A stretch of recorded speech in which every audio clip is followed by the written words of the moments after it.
वाल्मीकि जी की रामायण अगर आप पढ़ेंगे तो उसमें यहां तक लिखा है कि रामचंद्र जी की पत्नी सीता का जब हरण हुआ और रावण लेके जब भागा तो हनुमान और लक्ष्मण जब तलाश करने के लिए गए तो सीता जी बड़ी चालाक थी। कहीं चप्पल फेंक गई, कहीं नथुनी फेंक गई, कहीं दुपट्टा फेंक गई, कहीं चप्पल फेंक गई, कहीं कड़ा फेंक गई। हनुमान एक एक चीज, ये चप्पल किसकी है? लक्ष्मण कहते मेरी भाभी की है, सीता की। चलो इसी रास्ते से ले गया और आगे के दुपट्टा मिला, ये दुपट्टा किसका है? कहा ये दुपट्टा भी मेरी भाभी का है, सीता का। चलो और आगे चलो, इसी रास्ते से लेकर गया और आगे बढ़े। एक एक चीज हनुमान जी देते गए और लक्ष्मण पहचानते गए।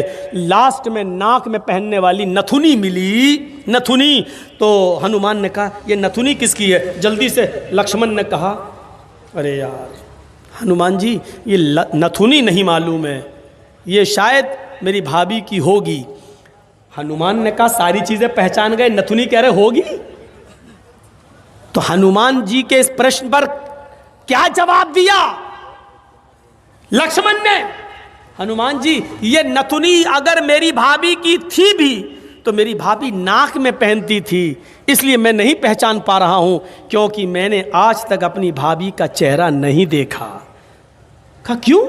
कह रहे वो मेरी भाई की पत्नी है सीता, मेरे भाई की राम की पत्नी है। मैं कौन होता हूं उसको देखने वाला, उस पर नजर डालने वाला, उसके चेहरे को देखने वाला? गौर करो।